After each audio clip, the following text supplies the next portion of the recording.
Night in West Texas has a way of swallowing everything whole: light, sound, and even the sense of time.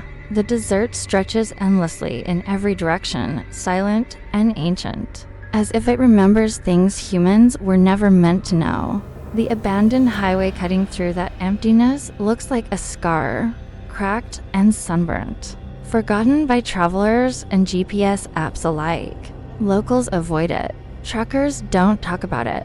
And every map simply calls it State Road 34, closed since 1998. Ethan Pierce didn't believe in any of that.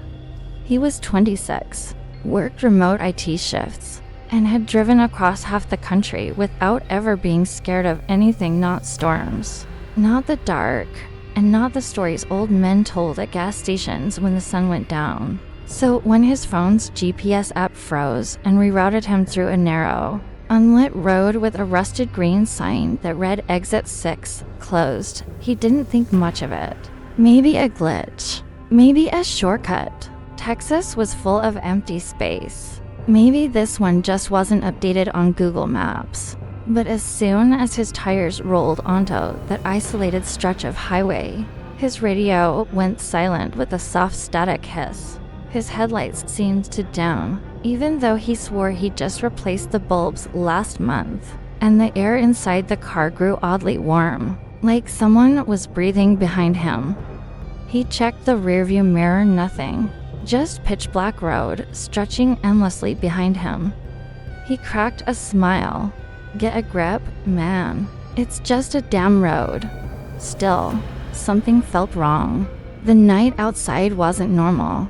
It was too still, too heavy, like the land itself was holding its breath. Even the wind refused to move. No crickets, no coyotes, no life.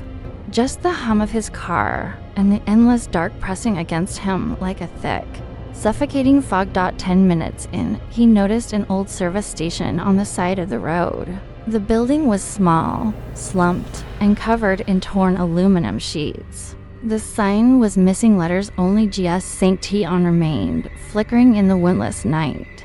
A single rusty pump stood in the center, half buried in sand. He slowed down, not to stop but because something inside him told him he needed to pay attention. As his headlights washed over the station, he saw movement. A figure. It stood completely still, facing away from him in the empty lot.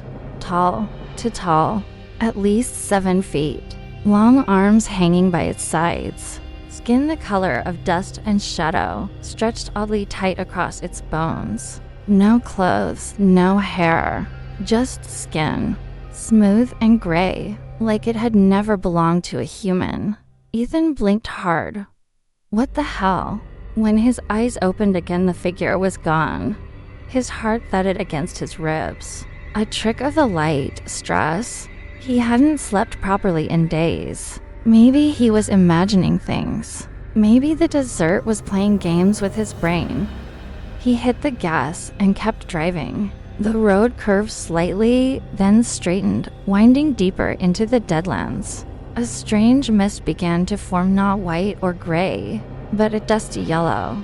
It clung to the road like something alive, swirling lightly even though the air was still. His radio flickered. A soft whisper slid through the static. Turn back. His stomach dropped. He stared at the radio, his breath shallow. Turn back. Exit 6. The whispering grew louder, not like a human voice but layered. Multiple tones, overlapping like something was trying to mimic speech without knowing how. He reached over and slammed the radio off. Silence. His hands were sweating now. The steering wheel felt ice cold, like it had been left in a freezer. He rubbed his palms against his jeans, trying to steady his breathing. Relax. Just interference. He muttered. But deep down, he knew something was wrong. The road felt unnatural, like he was driving through a place that didn't want him there. Like the land itself was watching him. Suddenly, he saw something crouched on the asphalt up ahead. At first, he thought it was a deer, but it wasn't moving, and it wasn't shaped like any animal he knew. long limbs bent at sharp, unnatural angles, spine sticking out in a line of dark jag points, the head too large, too smooth. No fur, no features, just a soft shifting shape, as if it were turning toward him without eyes. He slammed on the brakes. His car skidded to a stop, tires screeching. His headlights flashed across the creature and for a split second he saw its skin ripple, like something underneath was trying to push its way out. Then the creature snapped upright with a fluid, unnatural movement, unfolding its limbs like a grotesque. Marionette. It stood tall, silent, facing him. Ethan froze. His instincts screamed at him to go. Now, he barely breathed as he reached for the gear shift. The creature tilted its head, not like a curious animal, but like it recognized him. The air turned freezing cold. His breath fogged the windshield. Every part of his body felt wrong, like someone was dragging icy fingers along his spine. Then the creature moved, not walking, not running, glided, a blur of shadow and bone, closing the distance in less than a second, crouching right in front of the hood of his car. Its long fingers tapped lightly against the metal. 1, 2, 3, slow, deliberate, hungry. Ethan's chest tightened so hard he thought he might pass out. He whispered, "No, no, no." The creature leaned closer. Its face, or what he thought was its face, shifted like melting wax, forming something almost human. A mouth, a stretched, crooked, impossible smile. He shoved the gear into reverse and floored the accelerator. The car lurched back violently, gravel spraying. The creature didn't chase. It just stood there, watching him, its head twitching in small, jerky movements. He spun the wheel, doing a clumsy U-turn, tires slipping. But the moment he faced the direction he'd come from, his blood froze. The road behind him was gone. There was nothing but sand, endless, shifting sand dunes covering the highway entirely, as if it had never existed. He stared in disbelief. He had just driven from that direction minutes ago. "What the hell is this?" he whispered. And then something pressed its hand against his rear windshield. 5 long fingers, dragging downward. Slow. Scratching the glass with a screech that made his bones vibrate. Ethan gasped, gripping the steering wheel so tightly his knuckles turned white. He didn't want to look. He didn't want to turn around, but he felt it leaning in. Closer. Breathing against the glass, smiling. That impossible smile. And the desert night swallowed the sound of his scream.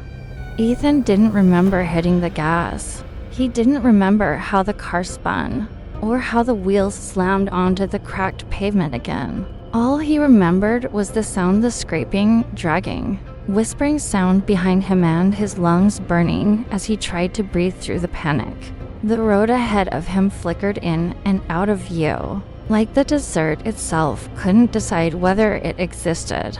The yellow mist thickened around the car, blooming under his headlights like smoke caught in slow motion. The world felt wrong, like he had slipped into a place where reality had frayed at the edges. He kept whispering to himself, "Wake up. Wake up. This isn't real." But the coldness creeping through the car told him it was. A movement appeared in the mist, something tall, hunched, and shifting. Ethan swerved violently, tires screaming against the asphalt, barely avoiding it. His heart thrashed against his ribs as the creature's elongated silhouette glided alongside the car, keeping pace with an effortless, unnatural grace. No running, no footsteps, just drifting. He slammed the car door lock button, even though he knew it wouldn't stop something like that. The creature's head turned toward him. Even through the swirling haze, he could see the skin of its face stretching and trembling, as if trying to shape itself into something familiar, something human. For a second, it looked like a man. A second later, like a woman. Then a child. Then nothing recognizable at all, just raw shifting flesh. "Stay away from me," he choked out. But the creature only pressed one hand against the passenger side window. The glass frosted on contact. Tiny cracks spidered across it like veins. He pushed the accelerator to the floor. The speedometer climbed 60, 70, 85. Still, the creature drifted effortlessly beside him. His mind raced. He needed help. A phone signal, a house, a gas station, something, anything. The road suddenly widened like the desert had stretched it open, revealing a small crossroad that hadn't been there moments before. A new sign materialized at the side of the street, barely visible in the fog. "Exit 6th Service Road," same words he saw earlier. But the sign looked newer, less rusted, fresh paint, bright white letters. He blinked hard, unable to process it. The creature stopped gliding alongside him and simply vanished in the mist. Ethan didn't question it. He turned down the service road without slowing. The new road felt different, smoother, straighter.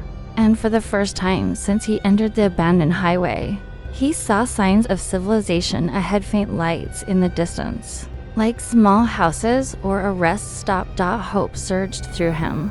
Yes, thank God. His breathing steadied slightly as he sped toward the lights. But the closer he got, the more wrong they looked. They flickered like candles in the wind, except there was no wind, and they seemed to float slightly above the ground. His stomach tightened. They weren't lights. They were eyes. Dozens of pairs of glowing yellow eyes arranged in a half circle across the road, watching him, waiting. He slammed on the brakes, tires screeching. The car skidded sideways, coming to a violent stop just 50 feet from the glowing wall of eyes. Shapes began stepping forward, emerging from the mist. Not animals. Not people. More creatures tall, skeletal, limbs bending in ways that made Ethan's joints ache just to witness. Their skin rippled with every movement, like something beneath it was alive and trying to burst free. He threw the cart into reverse. Panic surged through him like electricity. But the moment he turned the wheel, he saw it again. The one from before, standing dead center in his headlights, blocking his escape. Its crooked smile stretched sickeningly wide, splitting the shifting flesh where a mouth might be. Ethan screamed and stomped the accelerator, trying to push past it. The creature didn't move. The car hit it with a heavy thud, but instead of bouncing or rolling off the hood like a body should, the creature's limbs wrapped around the car like wet ropes. Its arms stretched, lengthening, twisting, wrapping around the windshield, the doors, the hood. The car's frame groaned under the pressure. No. Get off, Ethan yelled, slamming his fists into the steering wheel. The creature leaned its face against the glass, its flesh rippling into new shapes every second. Sometimes human, sometimes monstrous, sometimes nothing at all. Its crooked smile never faded. Then something tapped lightly on the driver's side window. Ethan turned slowly, expecting another creature, but he saw himself. Not in a reflection, another version of him. Same clothes, same hair, same terrified eyes. But the face was wrong. Stretched. Smiling. Dead. The other Ethan leaned closer, placing a hand against the glass. Its fingers were long and thin and trembling with hunger. The creature on the hood pressed its face harder into the windshield. The pack of creatures in front of him started creeping closer, their heads twitching with unnatural spasms. Ethan's pulse went berserk. He couldn't think, couldn't breathe. He was trapped, surrounded. No, please, I don't want to die. The car suddenly shut off. Everything inside went completely dark. The creatures froze. The silence was suffocating. Then the radio turned on by itself. Static. Followed by the same layered whisper he'd heard earlier. Exit 6 feeds. Tonight. The creatures moved again, slowly, deliberately, closing in. Ethan grabbed the door handle, yanked it up, and shoved his shoulder against the door until it burst open. He ran. He ran like he'd never run before, across the cracked pavement, into the desert. Away from the creatures, away from the road, away from that impossible nightmare. His lungs burned. His legs shook. The sand sucked at his shoes with every step, dragging him down like quicksand. The mist clung to him, pulling at his clothes. Behind him, he heard them, not footsteps, just the sound of shifting flesh and bone moving effortlessly across the ground. He didn't dare look back. He just ran. But the desert felt infinite. Every direction looked the same. No stars, no horizon, no escape. He stumbled, falling face first into the sand. His chest heaved. His vision blurred slowly. He lifted his head. The creature stood in front of him again. Perfectly still. Perfectly silent, smiling, double quotes, no. Ethan whispered, voice trembling. It knelt down beside him. Long fingers brushing against his throat like it was choosing where to bite first. Its skin glistened under the moonless sky like wet stone. Its head tilted, studying him with curiosity almost. Affection. Then, in the softest possible whisper, layered with dozens of warped voices, it spoke. You entered our road. Ethan stared in horror as its face shifted into a perfect copy of his own. Now you stay. The desert swallowed his scream. By sunrise, the abandoned highway looked empty again, except for one new sign at the entrance. Fresh paint. Bright white letters. Exit 6. Closed permanently, and if anyone passed by that night, they might have noticed a lone figure standing by the sign. A man. Or something pretending to be one. Same hair. Same clothes. Same eyes. Only the smile was wrong. Too wide. Too hungry. Waiting for the next traveler to enter the road that never lets you leave. Please like and subscribe channel Fear Frequency for more horror stories. Thank you.